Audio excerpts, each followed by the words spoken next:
విన్నారండి. యేసు ప్రభు మాట్లాడిన మాటలు బంట్రోతులు విని వారు యేసు ప్రభుల వారిని బంధించి తీసుకురాకోకుండా మరి వచ్చేసి ఆ మాటలు విని వచ్చి ప్రధాన యాజకుల దగ్గర వచ్చినప్పుడు ప్రధాన యాజకులు ఏమంటున్నారంటే, మీరు ఎందుకు ఆయన తీసుకురాకోకుండా వచ్చేసారనేసి ఆ ప్రధాన యాజకులు వారిని గద్దిస్తూ మాట్లాడుతుంటే ఆ బంట్రోతులు చెప్తున్న సాక్ష్యం ఏంటి తెలుసండి? ఏమంటారండి? మరి ఆయన మాట్లాడినట్టు, ఆ మనుషుడు మాట్లాడినట్టు, యేసు ప్రభువు మాట్లాడినట్లు ఎవడునో ఎన్నడూ ఇంత ముందు ఎప్పుడు కూడా మాట్లాడలేదంట. ఈ బంట్రోతులు కూడా అలాగా వినలేదంటండి. యేసు ప్రభు మాట్లాడిన మాటల్లో జీవం ఉంటదండి. చెప్పాలంటే ఒక మ్యాజిక్, ఒక చమత్కారం ఆయన మాటల్లో మరి ఎంతో ఆశ్చర్యకరమైనటువంటి విషయాలు మరి అందులో నిమిడి ఉంటాయండి. ఆ మాటలు అర్థం చేసుకునే శక్తి చాలా మంది ఉండదు. కానీ ఈ బంట్రోతులు విన్నారంటండి. ఈ బంట్రోతులు విని ఎంతో ఆశ్చర్యపడిపోయి, నేను అనుకుంటాను వారి హృదయంలో ఒక చేంజ్ కనిపించిందండి, ఒక మార్పు. మరి ఆయన్ని తీసుకురాకుండా వచ్చి మరి యేసు ప్రభు నిమిత్తమే అక్కడ సాక్ష్యం ఇవ్వడం మనం చూస్తున్నాం. ఆ మనుషులు ప్రధాన యాజకులతో సాక్ష్యం తెలియజేస్తున్నారు. ఆ మనుషుడు మాట్లాడినట్టు ఇది వరకు ఎప్పుడు ఎవరో కూడా మాట్లాడలేదని వారు సాక్ష్యం ఇస్తున్నారండి. బంట్రోతులు చూస్తున్నాం కదా. మరి ఈ విధంగా యేసు ప్రభు యొక్క ఔన్నత్యాన్ని మరి వాళ్ళు తెలియజేస్తూ మనము ఇక్కడ చూస్తున్నాం. అంటే దేవుడు మంచివాడు అనేసి మనం విన్నాం. యేసు ప్రభు యొక్క మాట మంచిది. బంట్రోతులు ఎంత కఠినాత్మలు అనేటువంటి ఆ బంట్రోతుల యొక్క హృదయాలు కూడా ఆయన మాటలు విని మారినాయండి. మరి మధ్యాహ్న కష్టంలో మనం వింటున్న మనము మన హృదయాలు మారుతున్నాయా? అసలు ఒక్క మాట మన హృదయంలోకి వెళ్తుందా? ఒక్క మాట మరి అది జ్ఞాపకం ఉంటుందా? దేవుడు ఎంతో మంచివాడని, ఆయన మంచోడు కాబట్టే మనం ఇంతవరకు కూడా ప్రాణాలతోటి నిలబడి ఉన్నామండి. ఆయన ఒక కఠినాత్ముడు అయితే కనుక మనల్ని ఎప్పుడో శిక్షించుడు. మన యొక్క అతిక్రమాన్ని బట్టి, మన అవివేకాన్ని బట్టి, మనం చేస్తున్నటువంటి పనులు కార్యాలను బట్టి దేవుడు మనల్ని ఎప్పుడో మనల్ని శిక్షించే ఉంచేవాడు. దేవుడు మంచివాడు. మన పట్ల ఆయన దయాన్ని మనకు చూపిస్తున్నాడు. కనుకనే మనం ఇంతవరకు కూడా జీవిస్తున్నాం. ఒక రకంగా చెప్పాలంటే లోక భాషలో బ్రతికి బట్ట కట్టుకున్నామండి మనం. దేవుడు మంచివాడు. Yes we have to accept that word. మనము అంగీకరించాలంటే దేవుడు మంచివాడు అన్న మాట మరి మన నోట్లో ఉండాలి.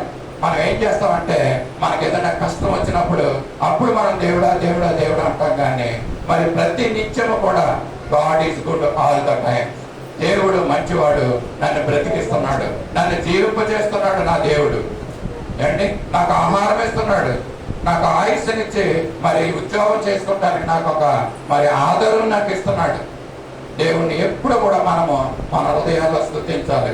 యేసు ప్రభు చెప్తున్న మాటలు మంచి మాటలు మనం వినాలి, గ్రహించాలి. మరి వీలైతే ఇతరులకు ఈ మాటల్ని మనం చెప్పాలి.